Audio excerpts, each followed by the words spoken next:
Unahin po muna natin ang super typhoon na si Pepito dahil ito na talaga may immediate threat sa nakararaming bahagi nga na Southern Luzon at Eastern Visayas sa mga oras na ito. Ngayong alas 10 ng umaga, ang tinatayang sentro ng super typhoon na si Pepito ay nasa laing 250 km silangan ng Huban, Sorsogon. Taglay ni Pepito ang lakas ng hangin na umabot hanggang 185 km per hour malapit sa gitna nito at ang pagbugso ng hangin aabot naman ng hanggang 230 km per hour.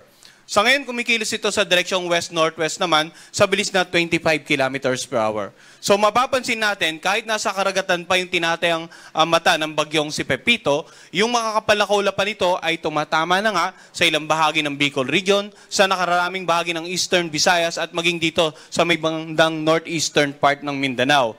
So ano nga ba yung mga inaasahan nating senaryo ngayong araw hanggang bukas dahil sa patuloy na paglapit ng bagyong Pepito sa kalupaan nga ng ating bansa.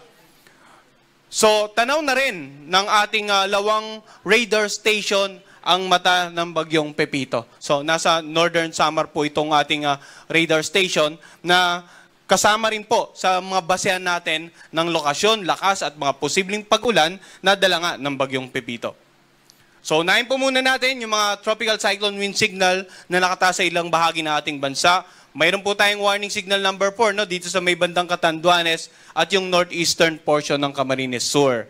Samantala, warning signal or wind signal number 3 naman dito nga sa may bandang eastern portion ng Camarines Norte, northern at saka southeastern portion ng Camarines Sur, eastern portion ng Albay, itong northeastern portion ng Sorsogon, dito rin sa may bandang eastern portion ng Northern Samar, dito sa may bandang Eastern Samar. Samantala, wind signal number 2 naman sa mga areas na naka-highlight ng yellow, dito sa southeastern portion ng Isabela, sa lalawigan ng Aurora, sa buong Quezon, sa eastern portion ng Rizal, sa Laguna, sa natitirang bahagi ng Camarines Norte at Camarines Sur, sa natitirang bahagi ng Albay, natitirang bahagi ng Sorsogon, sa Burias at Ticao Island. Ganon din dito sa may bandang central portion ng Eastern Samar, northern portion ng Samar, at sa rest ng Northern Samar. Samantala, warning signal number 1 naman sa mga lugar na naka-highlight ng light blue. Dito nga sa mainland Cagayan, sa natitirang bahagi ng Isabela, sa Quirino, Nueva Vizcaya, Apayao, Kalinga, Abra, Mountain Province, Ifugao, Benguet, ganon din sa Ilocos Norte at Ilocos Sur, La Union, Pangasinan, Nueva Ecija. Wind signal number 1 din dito sa may bandang Bulacan, Tarlac, Pampanga, Zambales, Bataan, Metro Manila, sa natitirang bahagi ng Rizal, sa may bandang Cavite, Batangas, Marinduque, northern portion ng Oriental Mindoro, sa Romblon, sa natitirang bahagi ng Masbate. Wind signal number 1 din dito sa natitirang bahagi ng Eastern Samar, dito nga sa may bandang Biliran, northern at saka central portion ng Leyte, dito rin sa northeastern portion ng Southern Leyte, northernmost portion ng Cebu kasama ang Bantayan Island, northernmost portion ng Iloilo, at northernmost portion ng Dinagat Island.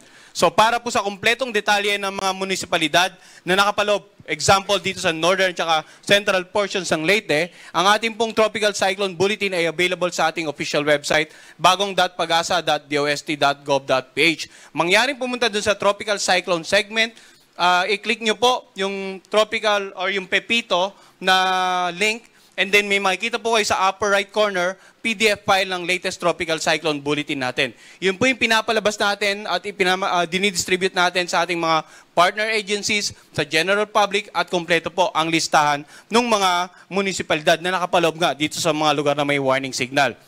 So ngayon, maaaring magtatanong naman ng mga kababayan natin, warning signal number 1 sa Metro Manila, pero basically, okay pa po ang lagay ng panahon. Malamang dito rin sa mga ilang bahagi, sa kanlurang bahagi ng Luzon. So, muling paalala natin yung lead time or yung palugit bago natin actual na maramdaman yung tinatayang lakas ng bagyo. For example, sa wind signal number 1, up to 61 kilometers per hour, maaring maramdaman ang lakas ng hangin sa mga lugar na naka-highlight ng light blue in 36 hours or less. So, kaya po, dito sa mga lugar na naka-highlight ng blue ay may ample time for preparation pa rin po. Subalit, doon sa lugar na may warning signals number, higher warning or wind signal, mas maliit na po ang lead time.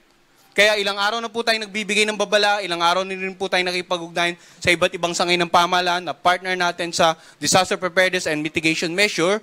By this time, hopefully, ay enough na po yung stock ng supply natin at ng mga partner agencies natin.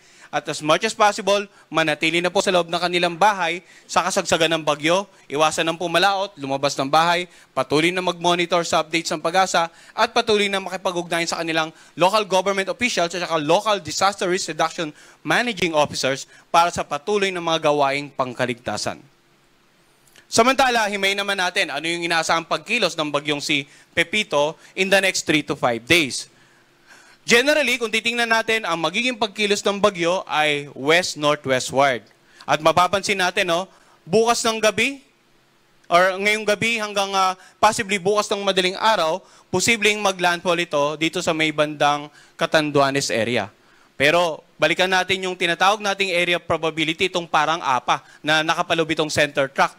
Kung titingnan natin itong area of probability, we're not ruling out the possibility ng landfall scenario dito sa may bandang eastern coast ng Camarines Sur or Albay sa parehong oras. Ibig sabihin, posibleng dito talaga sa Catanduanes, posibleng dito sa Albay or Sorsogon area, or along the eastern coast of Quezon or Aurora, bukas ng hapon. So either way, nagbigay na po tayo ng abiso yung mga lugar, hindi lamang yung posibleng tamaan ng sentro, kundi lahat ng binanggit natin kanina na may warning signal or wind signal, dapat handa po.